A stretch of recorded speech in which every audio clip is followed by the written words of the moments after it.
Hello everyone and welcome back to What We Learnt, the show where we take a look at the talking points and analysis from the previous month's fixtures. Wolves still in a pretty poor run of form, yet to win in the Premier League, knocked out the Carabao Cup. But there's things to talk about and I want to talk about them. So that's why I'm here. So yes, enjoy this month's episode of What We Learnt.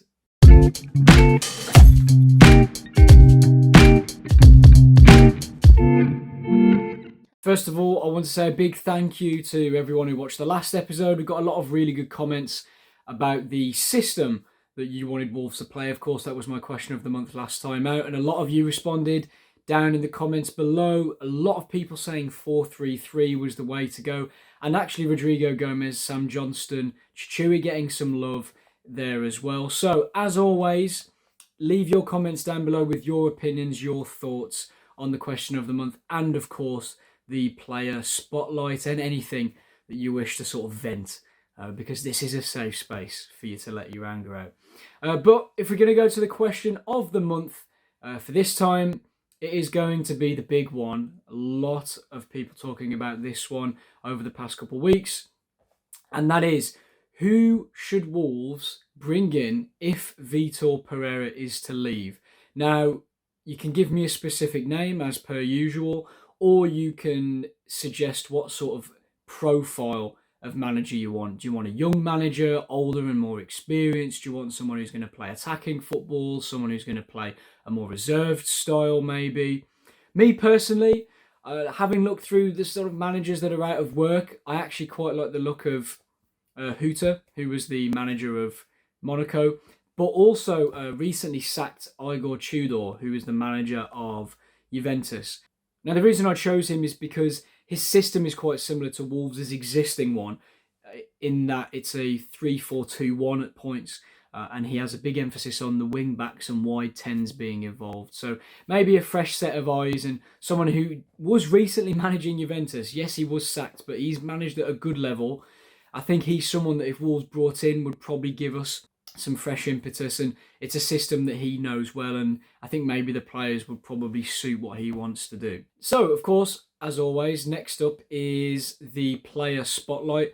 I've decided to go for Hugo Bueno this month. It was a little bit tricky to choose who I wanted to put forward for this, but I think if we're taking into consideration the entire month's fixtures, Bueno, for me, was a constant outlet and bright spark for the side and offered something for Wolves going forward, was decent defensively, and it's something that Wolves have kind of lacked, and he's been one of the few players that's really stood out for me over this month's fixtures. But I have to say, shout out to David Mollewolfer, who had a very good game against Chelsea last night. So there's competition for him. But I think this month, for me, he was one of the standout players. So he's going to get my player spotlight for this month. As always, leave your thoughts down below. Who is your player spotlight for this month?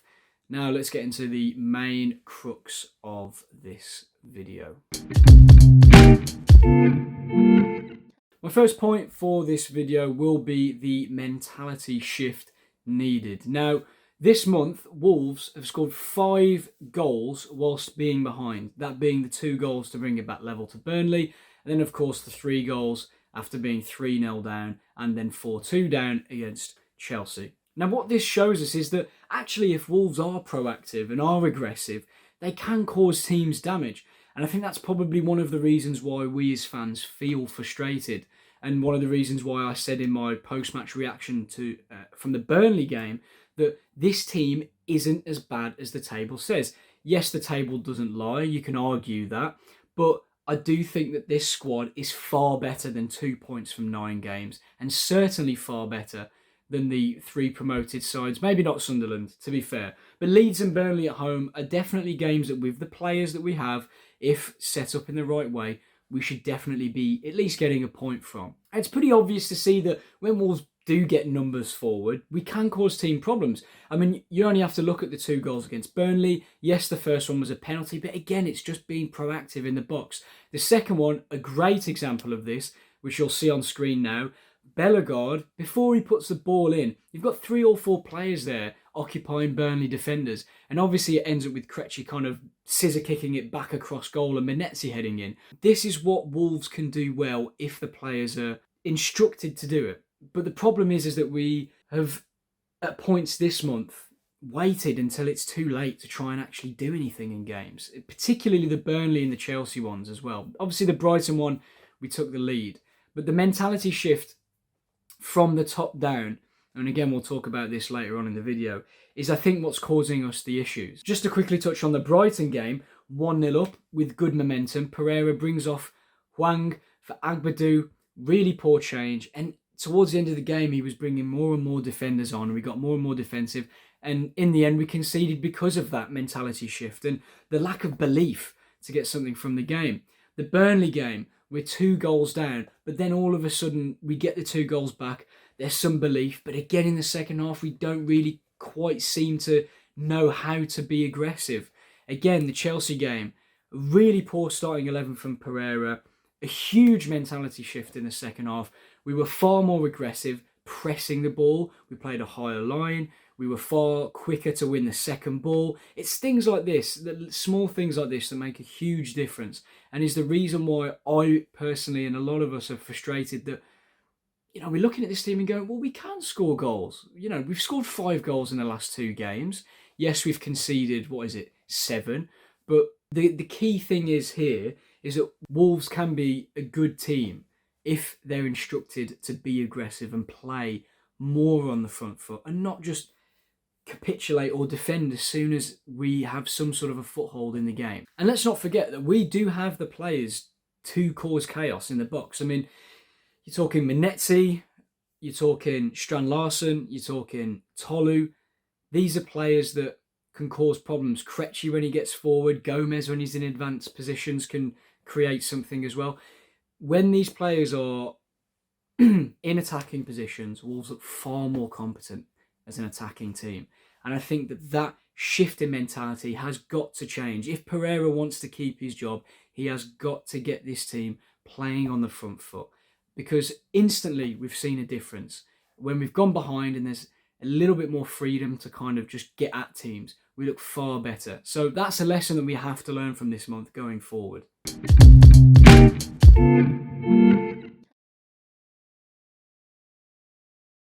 Now, alongside a mentality change that's needed, I think, honestly, some of the personnel that Wolves have in this team has been misused. We were banging on about the back four, myself included. A lot of us agreed that was the way to go.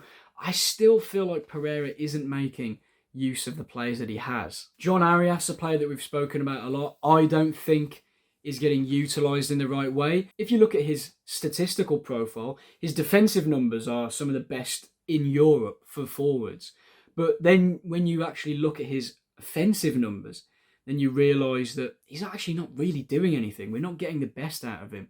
He's a very good creator and he's being used as a pressing machine, essentially, which is apparently what Manezzi's in the team to do. So things like that make a big difference. You have to know how to use the profile of players that you have. I'm going to put this line up on screen now. This is a team that I think could do well against Fulham this week. Kind of similar to what we had against Chelsea. I've made a few tactical tweaks here and there. I'm going to keep Hugo Bueno in. I know Mola Wolf had a really good game. Bueno overall this season has shown enough, to still keep his place. Although that's going to be a good competition now for between those two. Johnston, for me, has to come back in. Jose Sarr now, 4 shots on target he faced against Chelsea, by the way, and we conceded 4 goals. It's not good enough. Johnston, I think it's not a huge improvement, but at the start of this month, we were all clamouring for him to start. And I think over the course of the fixtures, he's done himself proud. I think he's made some good saves. He leads the back line well. His distribution is a lot more intelligent. So I'm going to stick with him in goal. But we can see through the back three here that I think Agbadu, he was good against Chelsea. If you can get any sort of similar return to form, him, I think Krejci and Bueno would be quite a solid back three. I know Mosquera and Totti played pretty well, and a lot of people, myself included, like Mosquera. I'm not completely convinced with him so far. So I think that back three is a decent base for Wolves. Bueno, solid in possession. He's kind of a no-nonsense defender. And then either side of him, you've got Agbadou, who's a good progressive carrier, and Krejci as well, who is, not as quick and as physical as Agbadou, but he reads the game well and he can take the ball forward like Agbadou can. And they've both got pretty good passing. So I think that I quite like the chemistry and the makeup of that back three. Chichua, for me, has to be the right back. Pereira at times has deployed him as a right back in that 4. Actually, I think he might be better in a 5. And him getting advanced and being an outlet for Wolves does seem to be the best way to get the best out of his attributes. And I think the experiment with Matt Doherty at right back just hasn't quite worked. For me, he doesn't really have the pace for it. If you want to play him, you're going to have to play him at that right centre-back role, I think. I think the misuse of Hwang, actually. Hwang hasn't been great this month. And we look at the fixtures that we've played. He's played in off the left for the majority of those. So the Brighton game, the Burnley game, the Chelsea game. All right. Oh, the Burnley game he came on as a substitute. Sorry. So the Chelsea game and the Brighton game. So the first and the last game of the month, he started both of those at left wing. The Chelsea game, he did start off on the left. However, he came centrally quite a lot. And in the second half, we can see why that benefits Wolves. Now, what I like about Hwang is he's a decent ball carrier, okay? Not from out wide. He's a very good player when you play him centrally, and we've seen that. His best games and some of his goals is when he's in and around the box or he's picking the ball up in central areas. And we saw that for Wolves' first goal. Again, if we look at the screenshots on screen, he intercepts that pass. It's a very, very good bit of anticipation, especially from a player that's maybe not quite been at the races, but he sees the pass really well. It's good reading initially. Then he carries the ball and plays a really nice pass into Tolu. Now, I think Tolu's touch and finish is actually very good, and he sets himself up for that chance really well to make use of the space that he's been given by Hwang. But the initial interception, drive and pass is what he's good at. And when you pair him with that sort of big man up top, I think he thrives. Honestly, I really do think that there's still a player in there. We saw under O'Neill, he's able to get goals. And you're not going to be a bad player and get 12 goals in a Premier League season. He is a good player. So if we can make use of him in central areas, and again, I go back to Pereira and the misuse of these players in terms of their profiles and what they're good at, then I think you can start to build something. Bellegarde, for me, had his best game against Burnley. Build on that momentum. Start him in that midfield 3.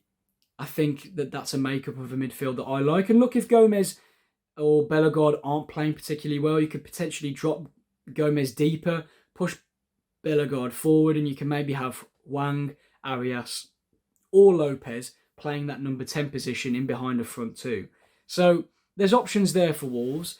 We haven't really started with the front 2 so far this season, so I think that that's something that Pereira could do with trying out at least, because we've seen, as I mentioned earlier, with the Burnley goals and the Chelsea goals as well, when Wolves get players in the box and in and around defenders, we cause a lot of issues. And we've got good players we've got decent wing backs that their delivery is okay. I mean, Bueno's is pretty good. Moller Wolford did put some really good crosses in.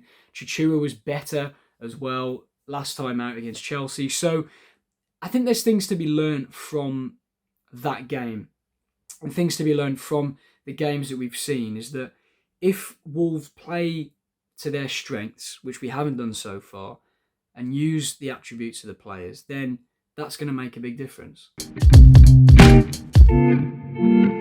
Okay, and moving on to my final point. Unfortunately, I do think, despite what I've said, it is time for a change. I think Wolves need a fresh voice, a fresh set of eyes on this squad with some new ideas, because as I've mentioned in this video, the mentality issue and the misuse of players for me is a big problem at Wolves at the moment, and the in-game management is killing us as well. And unfortunately that comes down to Vitor Pereira and his management team. Now, we're playing well below the level that I think this team is capable of. Yes, this isn't a team that's going to be competing for the top 13, 14 teams. We're going to be around 15th, 16th. But the fact that we've only had 2 points from the fixtures that we've had. And the Brighton and Spurs games, really, we should have been taking 3 points from those. If the game management and the substitutions were better, we'd be much better off. And I think that goes with the manager. I think the misuse and throwing players under the bus is something that frustrates me as well. Fer Lopez, whilst he hasn't had the great start to his Wolves career that we were hoping for, I think the Chelsea game was really harsh from Pereira because he put him in a game that didn't suit him. He was oftentimes playing almost as one of the deepest midfielders with Gomez as the advanced midfielder. That's not his role at all. And you're throwing a young kid in there. He makes the mistake for the third goal. That's, him and Sarr together. And it just kills his confidence. And for me, that's poor man management. You've got to manage your young players better. The refusal to even try Matheus Mane at all is frustrating as well when he's been one of the bright sparks of the youth team. So I do have gripes with Pereira. I think that he sets us up too negatively. Again, underutilising the players in the squad. Refusal to really change anything about that. But also the substitutions. I mean, the substitutions at times have been baffling. I mean, the Sunderland game, the first change being the right-back position with Hoover coming on was just insane to me. I mean, it's frustrating that we're in this position at times because of poor substitutes killing us, and that's had an effect on the players. When we saw Strand Larsen evidently frustrated after the Brighton game, that sort of boiled over in the Burnley game as well. Wolves' lack of creativity and inventiveness, I think, comes down to Pereira's lack of ability to get the best out of our forward players. And we just need someone who's going to come in and give Wolves some fresh energy and give fans something to believe in. Because after the Burnley game and the arguing with the fans and atmosphere around the club and Pereira specifically, I think there's no way he can come back from that, really. I think it's sort of a foregone conclusion that he will leave. I think the only reason he's probably in the job is because Wolves are trying to find someone. We know that was the case under Gary O'Neill. So, yeah, I do think it is time for a change. I think the Chelsea game, whilst it was a spirited fight back, I think a lot of that was down to the players putting in more effort and showing some fight and spirit. I don't think that was down to any sort of tactical genius from Pereira. So, look, I think the time has come for a change to be made. I don't like it. As I said in my Burnley reaction, I don't like blaming managers because the main issue at this club at the moment is the ownership. Whether that changes or not, obviously with John Textor coming in with a bid, if other consortiums want to start to try and get a bigger stake in Wolves, I'm sure a lot of us would be happy as long as it's good ownership. But the key issue is the ownership, not Pereira. He is part of the problem, but folks should have made poor decisions like giving him his own director of football and giving him the freedom of the recruitment. I don't think that's ever something you should do. I think you should, obviously go with a system and a philosophy, but you should never put your eggs into one basket with a manager, specific manager. It's been a failed experiment. They've tried it, hasn't worked. We need to get someone in that can galvanise this team. But realistically, if we stay up, are we just going to have the same thing again next season? I don't know. But for this month, I think this month's fixtures have shown us that the time is right for a change in management. Who that is, I don't know. If you want to leave your comments or thoughts on that, I'd be interested to see who you think could be the next Wolves manager. So that is it for this month's What We Learned. Make sure, as always, to leave your thoughts in the comments below for the question of the month, the player spotlight, and the 3 key talking points that I brought up today. Thank you very much for watching. I hope to see you in the next one, which will, of course, be the end of November. Hopefully, we can be talking about Wolves winning a few games, because that's what we all want at the end of the day, is a little bit of positivity. So, yeah, thank you very much, and I will see you at the end of next month.